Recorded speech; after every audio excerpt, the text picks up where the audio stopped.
Hello and welcome back to this free video series all about producing better music and mixes in Logic Pro 10. I'm Rob Mazes of musicianonamission.com, and in this video we're going to be going over some stock Logic plugins, in particular Reverb and Delay. Now, the thing I love about Logic is the quality of the stock plugins. They sound incredible and you have such a good range of options. Now, Reverb and Delay are two of the plugins you're going to be using a lot in your mixes to create depth and space in your mix. So you really want to be confident with these tools. If you're new to Logic Pro, you want to learn first of all how to use these. And then we're also going to cover some general best practices when it comes to using reverb and delay in your mixes so that you can create 3D mixes that sound wide and deep and have a nice sense of space without clogging up the space and using too much reverb, that kind of stuff. So that's all to come. Now, if you do enjoy this video, be sure to check out the full course. There's a link in the description below, and inside that we're going to go into so much depth into every feature of Logic Pro 10. But for now, let's jump into Logic and take a look at reverb and delay.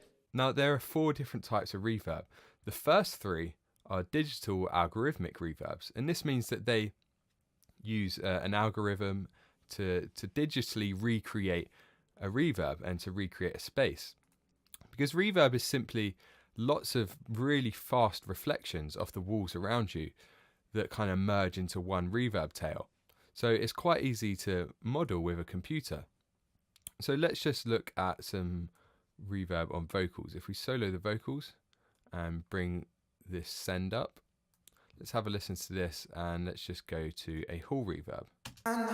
Now love don't come easy to start. You made a bad.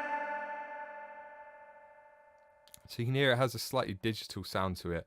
It's better for short, really fast reverb times. Now love don't come easy to start. You made a bad man out of me, and I can hardly breathe, 'cause I need your love. Now love don't come easy to start. You made a bad man out of me, and I can hardly breathe, 'cause I need your love. Now love. So here we've got the room controls. We've got a pre-delay, and this shifts the reverb forward a bit. It's really good for getting the reverb out of the way of the vocals. Reflectivity dictates how reflective the areas and the surfaces of the room are. Size dictates room size. Density over time also helps to control the length of the reverb. Now love don't come easy to start. You made a bad man out of me, and I can hardly breathe. So when it's really low, it sounds more like a delay. You can hear the individual hits, whereas when it's high and really dense, it sounds more like a room reverb. We can also cut the lows and cut the highs and modulate it to sound a bit more natural. Now love don't come easy to start. You made a bad man out of me, and I can hardly breathe, 'cause I need your love.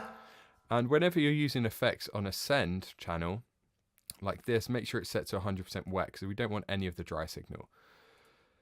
So Silverb is one of the newer ones. We've also got Platinum Verb, which is an older model, and this comes from Logic 9. And now love don't come easy to start. You made a. And this gives us a bit more control. You got all the EQ down here, but you can change the delay, the spread, the crossover, the room shape you can actually affect here, as well as the room size. You can go for a pre-delay, and you can control the early reflections independently of the reverb. So see this title here, early reflections. This is kind of the very first reflections of the nearest wall that you would hear. And the reverb is the tail. So if something has lots of early reflections, that means it's nearer to you. Whereas if it's lots of reverb, it's too far away and you're hearing the reverb tail. And now love don't come easy to start. You made a bad man out of me. And here we can control the balance between early reflections. And now love don't come easy to start. You made a bad man. So you can hear the quality of that compared to reverb. And now love don't come easy. So we can put something further away or closer. And now love don't come easy easy this time. So that can be quite handy. We've also got Reverb, which is just a simple... Reverb's cool because it allows you to control the envelope, which is why it's called Reverb, stands for envelope, of the reverb. So we can control the early reflections, the attack, the decay, and then the sustain. You can see as I move these, it adjusts different parameters, and the release. So let's play around with this for a bit, so you can just hear what these parameters do. Now life don't come easy, easy this time. You made a bad man out of me, and I can hardly breathe, 'cause I need a love. So these all control different things. Now life don't come easy. When I increase the release, that's the release. When I increase the sustain, Now that's that part. And then the attack and the decay. Now life don't come easy, easy this time. You made a bad man out of me, and I can... So that's really good for providing a kind of haunting fade-in reverb. You can hear it like swelling up. Now life don't come easy, easy this time. You made a bad man out of me. So Reverb's better for creating interesting effects. Now, Space Designer is my absolute favorite reverb, and this is kind of different. It's a convolution reverb. So this works by actually modeling different rooms, and you record an impulse response. And Logic comes with a few of them. But what you can actually do is record an impulse with like a clap in a room, and that allows you to measure the reverb time of that room.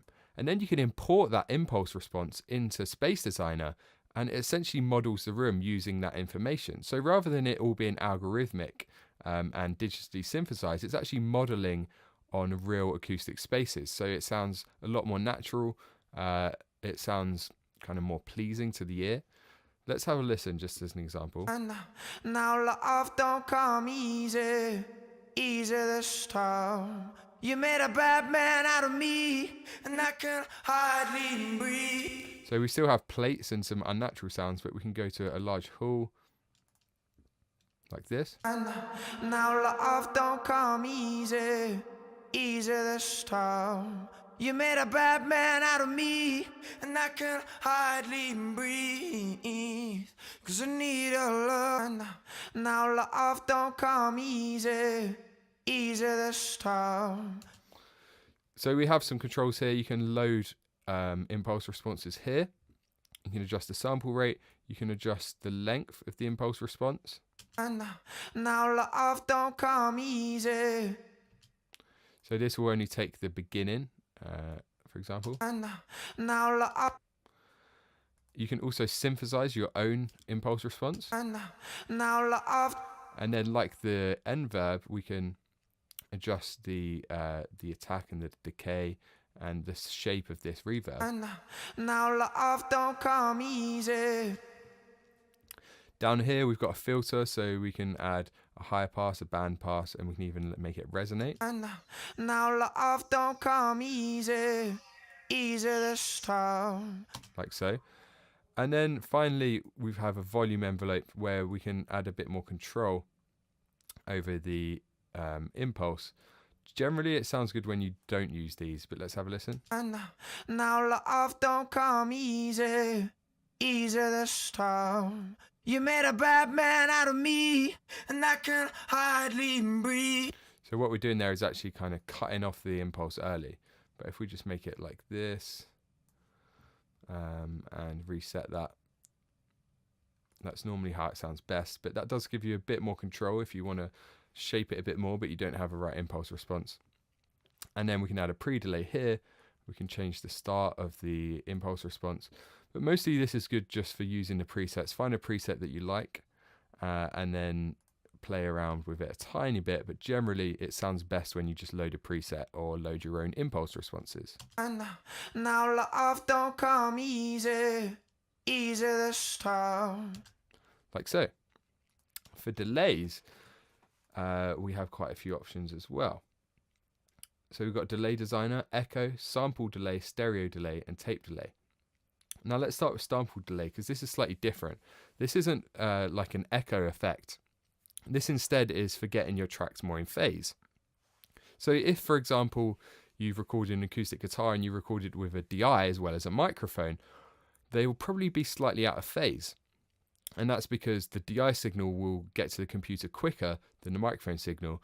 Or, for example, if you recorded a singer who was playing a guitar and you had two mics, one at their mouth and one at the guitar, the guitar microphone will pick up some of the vocal slightly out of phase because it will reach the vocal microphone quicker.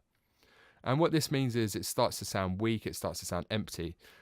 So what you can do is you can just add a very, very slight delay in samples or in milliseconds as a plugin rather than having to nudge the region itself. And what this means is you can carry on editing as you would, and you can also adjust it later on. So that's what the sample delay is. Now the other ones are more like our kind of classic delays. We've got the delay designer.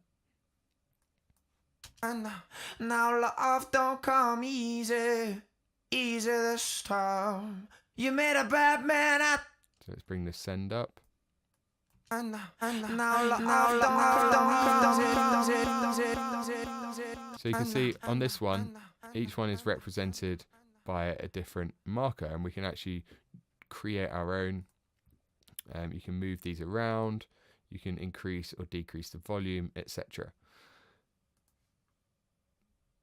That's good if you have a really particular thing that you want to do, but generally the others are more useful. Echo is just for a really simple. And now love don't come easy this time. You made a bad man out of me, and I can hardly breathe, 'cause I need a love. Now here, repeat is normally called feedback, but in this delay it's called repeat, and this dictates how long it goes on for. And now love don't come. Whereas when it's set to 0, it will just be one repeat. And now love don't come easy. So that's good if you just want a really simple echo. Then we also have stereo delay. And this is what I tend to use the most. The other good thing is you can set your own delay time, because a lot of the time you don't necessarily want to sync it. So rather than choosing a note, we can just adjust the time in milliseconds. And what this allows us to do is have a very slightly different time in the left to the right ear. And this is a great way to create space for a vocal without adding reverb, for example. So let's have a listen to that. If we turn the feedback down so it's like a slap back. And now love don't come easy this time. You made a bad man out of me, and I can hardly breathe. So you can see it kind of sounds like a reverb, but we've got completely different times on left and right. Let's turn that onto mono so you can hear that. And now love. And make sure this is a stereo version. And now love don't come easy this time. You made a bad man out of me, and I can hardly breathe, 'cause I need a love. Obviously that's really over the top, but you get the idea there. That's good for adding individual delays on the left and right. And then finally we've also got the tape delay. And this is good just for a mono delay down the middle. And now love don't come easy this time. You made a bad man out of me, and I can hardly. So this is very similar to the echo, but just a bit more control, a few more parameters, and you can adjust the sound a bit more. So that's it for reverb and delay.